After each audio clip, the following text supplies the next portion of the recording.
I think we've won substantially more than we realize. You're saying Nigel Farage is going to be the prime minister? Yeah. I mean, that's a hard swing. You know what I mean? It's a hard swing, definitely. I don't think it's any doubt as to whether or not Nigel Farage is going to win the next election, barring unprecedented and unforeseeable political circumstances. However, the manner in which he wins is questionable. The last time I was here, we were discussing the fact that reforms seem to have been tracked softer on things like mass deportations. And when we discussed that, it got a fair few 100,000 views. And I happen to know now that Nigel Farage has been, after a year of denouncing them, he's now said, I am in favor of mass deportations. Now, he said he's not going to do the Tom Homan approach, and he said he's only going to deport men who are criminals. He's not going to deport the families with them, which is obviously a problem, because then if you deport a guy's dad, he's going to then, especially if he is of the Islamic faith, become radicalized in your own country and be radicalized against you. So you do actually have to send all the families with them. And now you've got the Conservative Party leader in waiting, because they're going to axe the current Conservative Party leader, replace him with Robert Jenrick, who's come out today and said, we need a decade of net emigration, and I will deport every single legal immigrant in the country. So you're getting an arms race in the UK now as to who is the most credible to copy Trump and conduct mass deportations. I will stress, so basically the point was, everybody in the political space is seeing a decline in viewership. One of the reasons why we've been working on the Culture War podcast over the past several months is because we understand that news, people don't need news anymore. Everybody already knows. It's like, and when it comes to news commentary, there's too much. And so we need debates and spaces. So viewership is down across the board for everybody. But it's not just that we're in an off season. It's that we have made such tremendous gains. There's no more fear and silent majority like we used to have. It's not a big deal anymore if you're a celebrity and you come out and you say that you support Trump. I mean, Chris Pratt does he does hollow commercials where he's like, please pray with me. We're seeing more and more stuff like that. And I think it's a good thing. But this means that, 7-8 years ago, there were a lot of people that were terrified. They were in their workplace. They were silenced. They were told they had to say things that weren't true. And then they would go online and they'd watch all these videos and all these shows that kind of helped them. They knew that they weren't on. They saw this. Now I go on Instagram and it's just like guys in Burger King hats, if you know what I mean. Yeah. And they have millions upon millions of views. I showed Connor a video earlier where it had like 400,000 shares. And what was it? Like a black woman screaming she wanted EBT or something. And I'm just like, listen, they're jokes. They're based on racist tropes. They're funny. Doesn't mean I don't care. I'm not going to rag on a race. It's like, they're just jokes. They make fun of white people, black people, Asians. But Instagram is allowing it. And I'm like, that's how much it's shifted. So I feel like there's a lot of people right now, especially right now, it's summer. The fear is gone. Trump has won.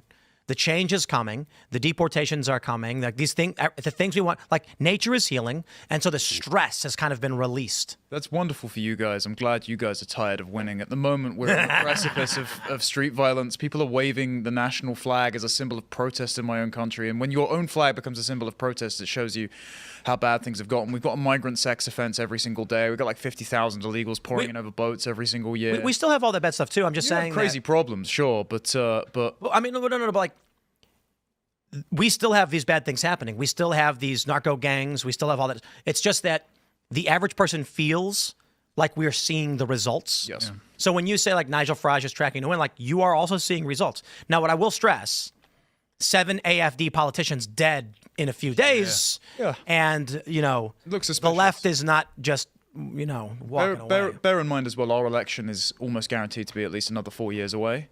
And it's more likely that we get imminent civil unrest before another election.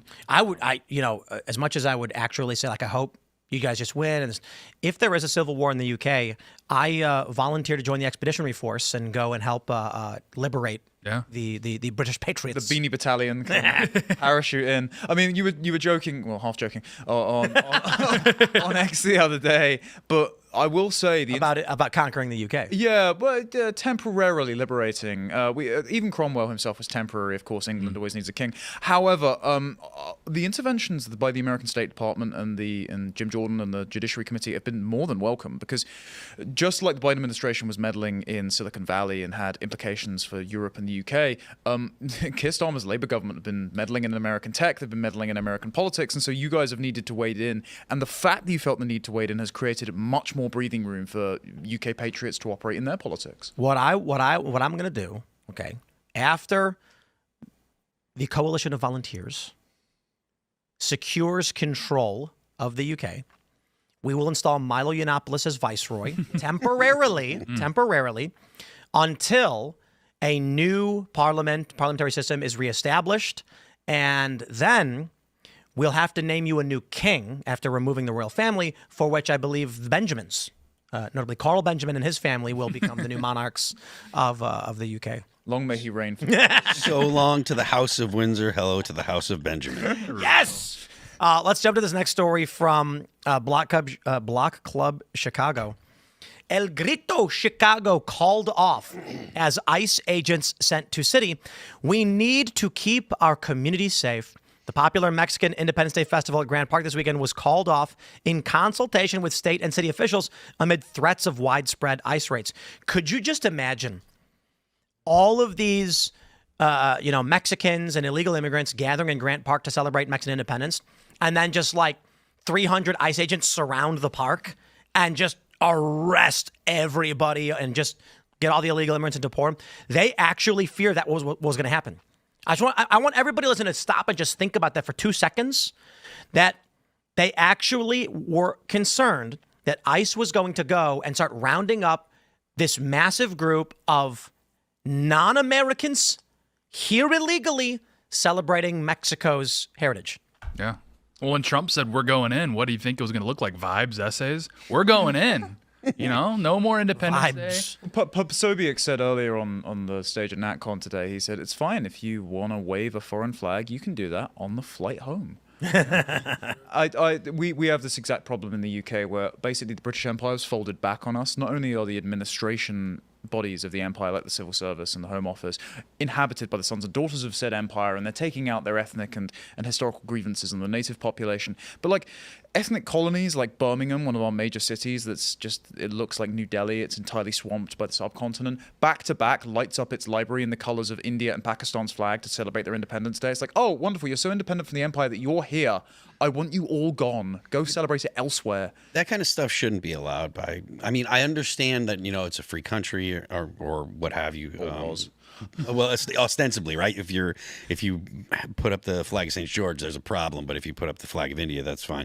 But the point I'm making, I guess, is look, if you are going to come to live in a country, you should embrace the values and the flag and the culture of that country. If you don't like those things, then you probably should go back to your country. I want to read this from El Grito Chicago. It says, Mi gente con el corazón roto. We have announced that El Grito Chicago 2-day festival in downtown Chicago will be postponed. It was a painful decision, but holding El Grito Chicago at this time puts the safety of our community at stake, and that's a risk we are unwilling to take. While we're torn by this decision, when we brought this celebration back, our aim was to create a safe, affordable, family-friendly community festival for all. We look forward to accomplishing that in the future together, bringing El Grito Chicago back stronger, prouder, and more united than before. To all our vendors, artisans, artists, and community groups who plan to join us, you are the flavor that makes El Grito Chicago special. To our community, you're the beating heart of the celebration, blah, blah, blah. Our priority now is for all tickets to be refunded. Full refunds will begin immediately to everybody who purchased tickets through our website at Ticket Sign Up. Refunds will go back to the original form of payment. Please allow 7 to 10 business days. We're saddened by the loss. Okay, I'm going to pause real quick and just say the next move the Trump DOJ needs to make is begin a criminal investigation of the organizers of El Grito. Because if they were facilitating a gathering of illegal immigrants, that is illegal immigrants, that is actually a violation of law to induce or encourage illegal immigration in this country. And if they're holding festivals where they know and expressed knowledge that they were selling tickets and profiting off of individuals who are here illegally for this celebration, I believe there should be some action taken against them. Will you be able to trace via the payments, presumably, back to some illegal aliens, at least? I mean, it'd be worthwhile. At least they can celebrate Cinco de Mayo in Alligator Alcatraz. That'll be nice fun for them. I'm sure. It'd be a good time.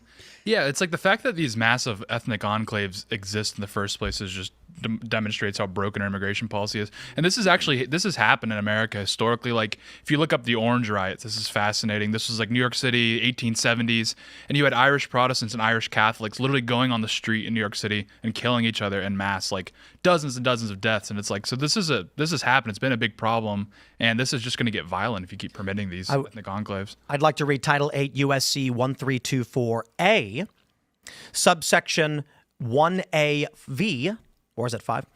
I believe it's V, expressly makes it an offense to engage in a conspiracy to commit or aid or abet the commission of foregoing offenses. However, there's also, so it is 5. It's also subsection A1A4 makes it an offense for any person who encourages or induces an alien to come to, enter, or reside in the U.S., knowing or in reckless disregard of the fact that such coming to, entry, or residence is or will be in violation of the law.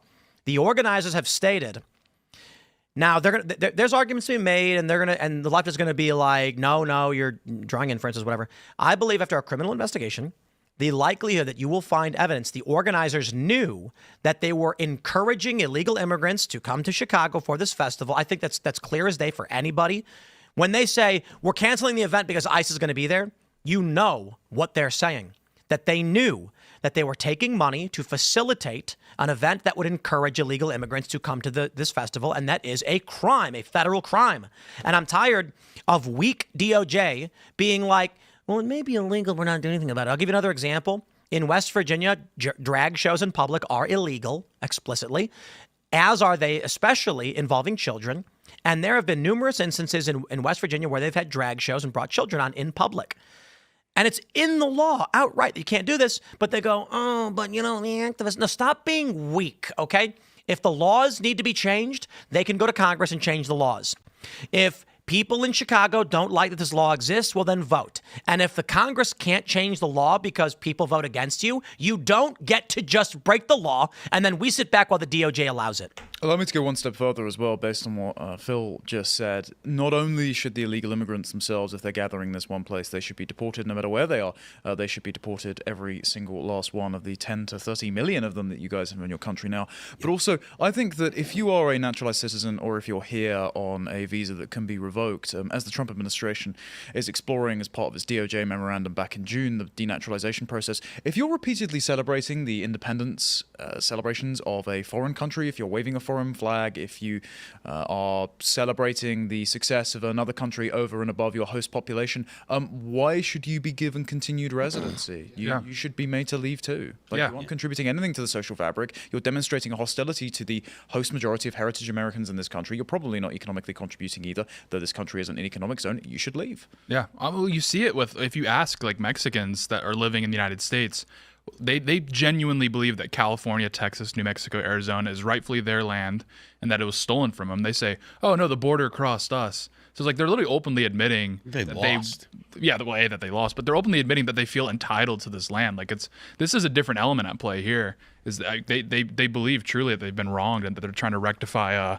historical wrongdoing. Yeah, I mean, look, throughout all of history, if you lose a war, you're going to actually have consequences, right? The idea that, these wars that have happened in fairly recent history in the past couple hundred years, their consequences don't apply to me. Right. And this land that we're on, it's actually, I'm entitled to it, which you're not even personally entitled to it. It's just you're like, oh, this is a blood and soil argument. Right. And that's a ridiculous argument, especially in the United States. Well, it shows the simulations broke down because they're saying, no, I'm American. It's like, okay, then you press a little bit on this and say, well, it used to be our land. This is rightfully our land. And it's like, okay, so below the American identity, there's this strong Mexican identity.